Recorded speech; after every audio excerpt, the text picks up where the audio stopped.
اعوذ باللہ من الشیطان اللعین الرجیم بسم اللہ الرحمن الرحیم الحمدللہ والصلاة علی اہلہا۔ ناظرین کرام، ہماری کلاس احکام شرعہ کے بارے میں جاری ہے۔ آج ہم وہ چیزیں جن کے اوپر تیمم کرنا صحیح ہوتا ہے وہ آپ ناظرین کے سامنے عرض کروں گا۔ اس سے پہلے والے ویڈیو میں بتا دیا تھا کہ شرائط تیمم یعنی کن صورتوں میں تیمم کر سکتے ہیں۔ وہ جن کے اوپر تیمم کرنا صحیح ہے ان میں سے اولین چیز ہے مٹی، اس کے بعد ہے نمبر 2 ہے ریت، نمبر 3 ہے ڈیلے، نمبر 4 ہے پتھر، نمبر 5 ہے جپسم، نمبر 6 ہے چونے، نمبر 7 ہے اینٹ اور نمبر 8 ہے مٹی کے دیوار۔ ان 8 چیزوں کے اوپر تیمم کرنا صحیح ہوتا ہے۔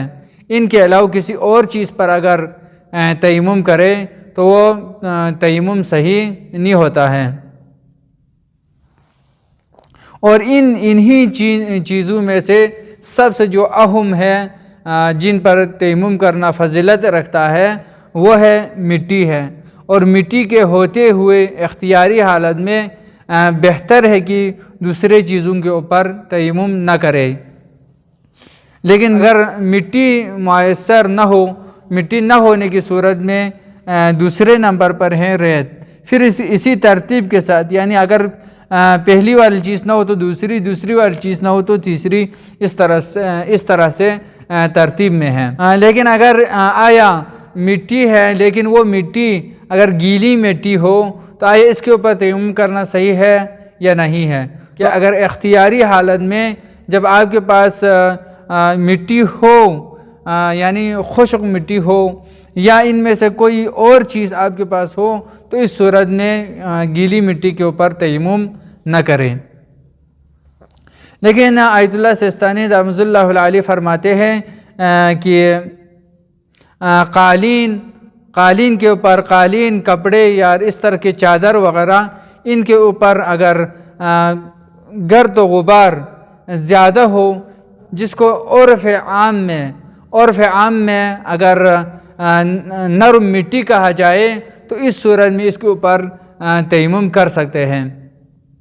لیکن بہتر ہے کہ اختیاری حالت میں ان پر نہ کریں، لیکن مجبوری حالت میں، اضطراری حالت میں ان کے اوپر اگر مٹی زیادہ ہو یعنی ہاتھ مارنے سے مٹی نظر آتے ہیں تو ان صورت میں اس کے اوپر بھی تیمم کر سکتے ہیں۔ آیت اللہ سیستانی دامت اللہ علیہ فرماتے ہیں احتیاط مستحب کی بنا پر اختیاری حالت میں پکے ہوئے جپسم اور چونے اور پکی ہوئی اینٹ کے اوپر تیمم نہ کرے۔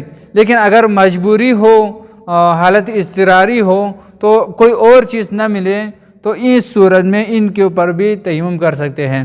یہی ہے اگر کوئی بھی مقلد اور اس کا جو مجتہد ہے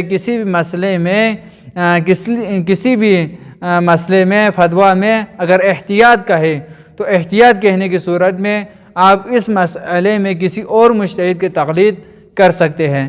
آیت اللہ سیستانی دامت اللہ علیہ نے احتیاط مستحب کہا ہے تو آپ کسی اور مجتہد کے فتوے پر عمل کر سکتے ہیں۔ تو یہاں پر رہبر معظم دامت اللہ علیہ فرماتے ہیں کہ ان چیزوں پر یعنی پکے ہوئے جپسم اور چونے اور پکی ہوئی اینٹ کے اوپر تیمم کر سکتے ہیں۔ آیت اللہ رہبر کے مطابق مشکل نہیں ہے، ان کے اوپر تیمم کر سکتے ہیں۔ اور مٹی کے جو دیوار ہے اس کے اوپر کوئی اور چیز اگر نہ لگی ہوئی ہو، دیوار ہو کچی اینٹ سے بنی ہوئی اگر دیوار ہو تو آپ اس دیوار کے اوپر تیمم کر سکتے ہیں۔ والسلام ورحمۃ اللہ وبرکاتہ۔